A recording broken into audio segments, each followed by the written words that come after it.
So the lockdown has finally lifted in Europe, and I, as a UK member, thought I would go out and do some travel in Europe.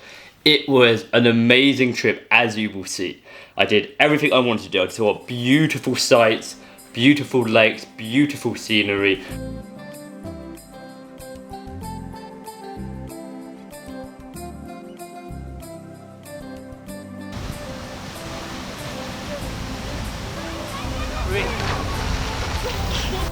And maybe I had a few too many drinks, as I usually do.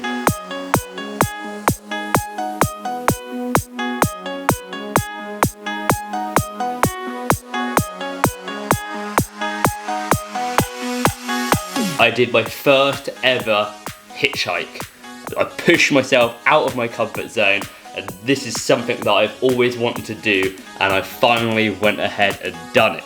This hitchhike was probably done at the most frightening time, where people are most afraid of other people, and I'm going out there and trying to talk and communicate with these people, and that made me nervous. So the trip was an amazing success. However, you're about to see some of the initial problems that the lockdown caused, as the first few days of the trip was an absolute disaster. Okay, it's 4:30 in the morning, it's pitch black outside, I'm off to Budapest. Okay, I've just arrived at Gatwick Airport, and as you can probably see, everybody's having to wear masks now.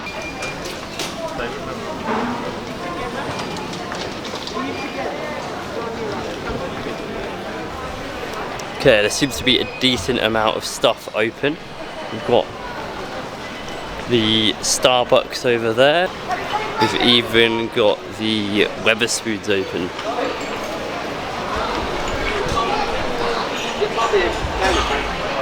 It looks like some of the restaurants are shut, but the Wetherspoons has a massive queue. Everybody seems to be queued up for a pint, and it's 6:30 in the morning, so I'm gonna give that a miss. The lounge is open.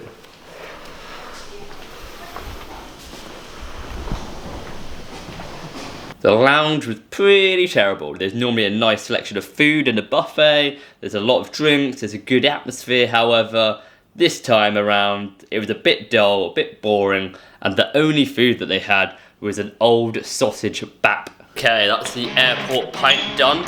One thing ticked off my travel bucket list.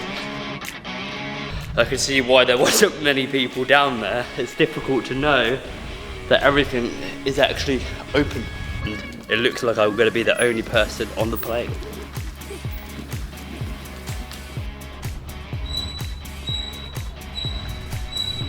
It is crazy that there's nobody in this airport. Budapest, here we come.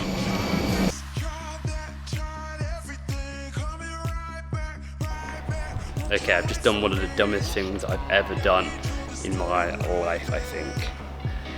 I've just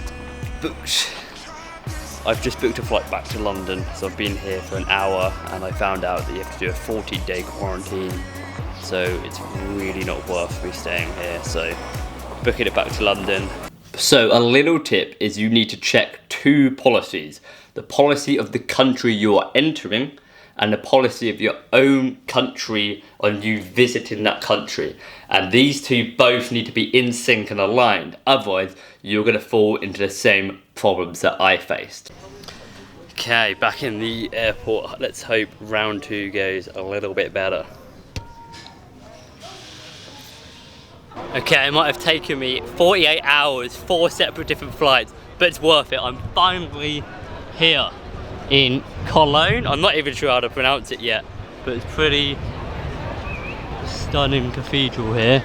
Not sure how long I could realistically spend here, but I'm guessing about 3 days in total. I've also just found out that my friend is about an hour away drive, so looks like I'll be hanging out with them for a little bit as well. One thing that's really cool about the city that I've so far, there's so many of these scooters everywhere. You have scooters everywhere that, I don't know, yeah, I guess you have to hop on and pay and use an app, but I They seem so popular compared to in the UK, nobody uses them. As you can see, it's pretty damn busy here. So this city here doesn't seem to be anywhere near self-isolating as some of the other cities that I've seen. I think one of the key differences when you're traveling during a pandemic is, especially in Europe, you're entering so many different countries, is there's so many different rules and regulations and they're always changing all the time. People in their own country don't even know the rules, so as a visitor, you really need to know.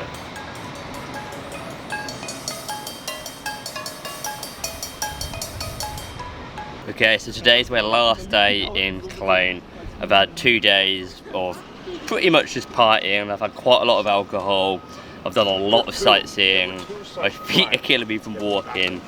But it's pretty much in my comfort zone. Apart from the whole sort of lockdown, it's been pretty similar to what I'd expect.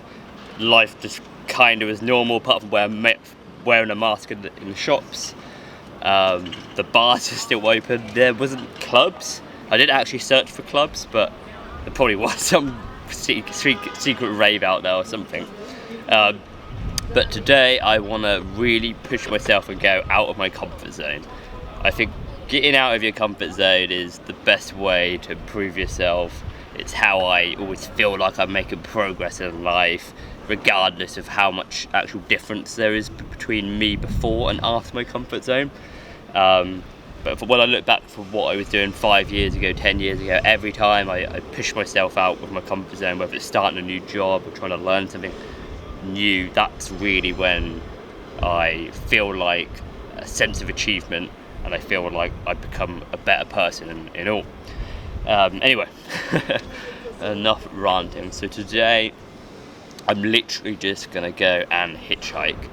It might be a bit odd with the whole lockdown sort of situation, but we'll just have to try it out and see what happens. So I have no idea actually how to hitchhike.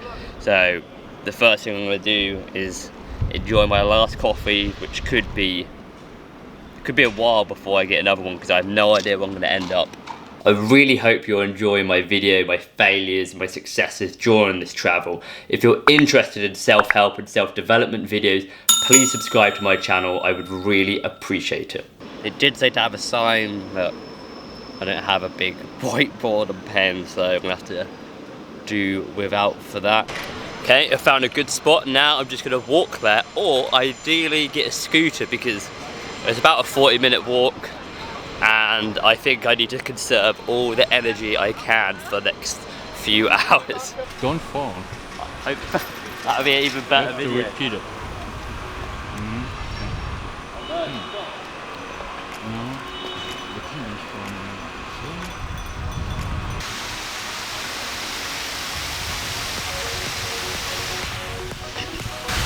One thing that's quite nice is just on the route I'm seeing those nice local sort of places that aren't in the touristy hotspots, which I never would have found. So that's one of the advantages of, I guess, hiring a scooter and just going to random places to hitchhike, because you're not getting, everybody here is a local person and everybody here is staring at me thinking I'm weird.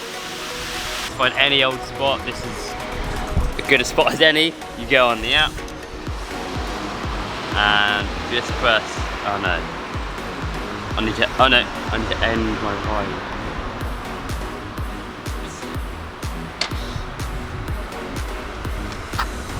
ride. Okay, it's not as easy as that. I'm not in a permitted area, so I need to go off somewhere else. I don't know where I need to park this.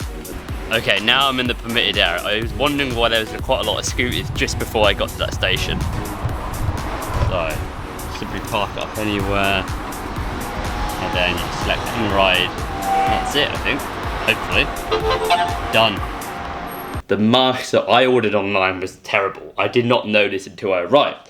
So I bought this great looking mask, as you probably would have seen in the video, I guess. But it's so thick, nobody could really hear you talking. Nobody could really hear you talking. And it's really hot. If I'm walking with that on, I'm sweaty very, very quickly. The other alternative is this mask, of which people can hear you a lot better.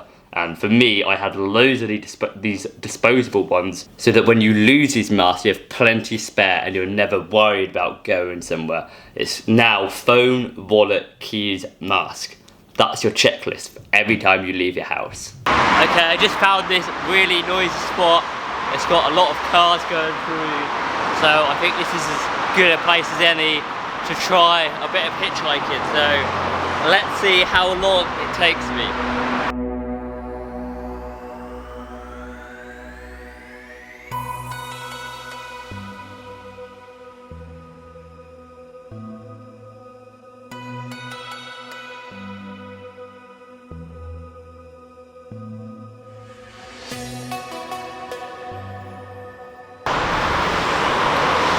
Been doing it for about 10 minutes now. I put my mask on.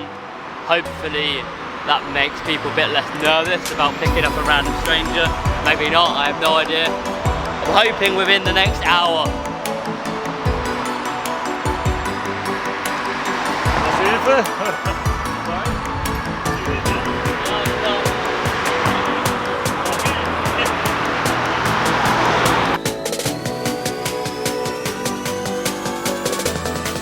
Okay, I haven't had any luck so far. I've decided I need to boost my chances, and one way to do that is by having a sign. I can't find any paper, or there's some tissue down here, but I don't really want to pick that up. So I'm just going to try and write it nice and big on my arm, and hopefully that's enough, but I still think that's going to be quite small. So I'm going to have to stand very obviously straight. Hopefully read that off my massive triceps.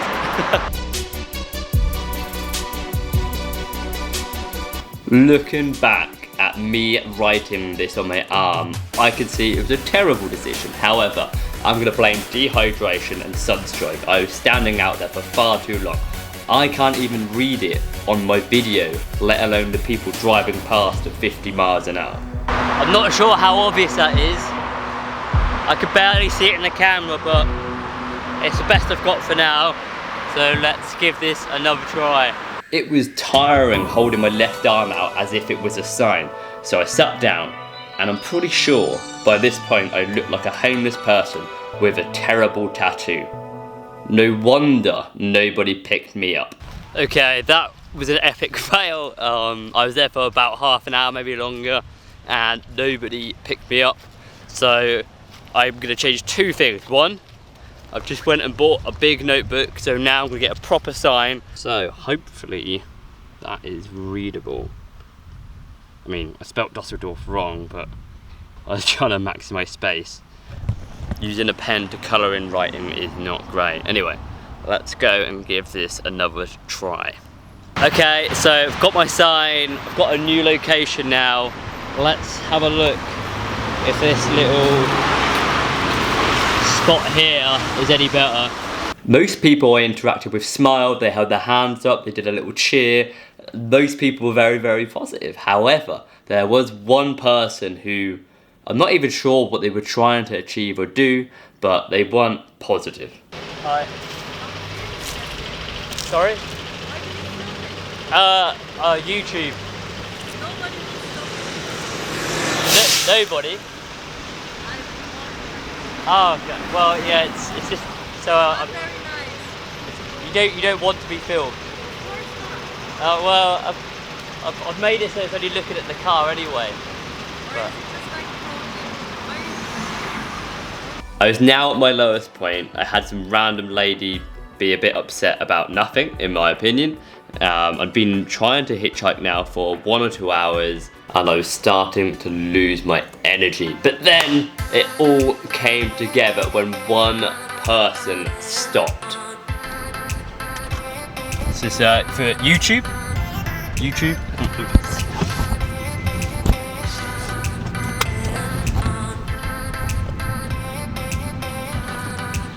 Okay, I've finally got a lift off. What was your name again? Sorry. No, please. No. Okay. So I'm on my way to Dusseldorf.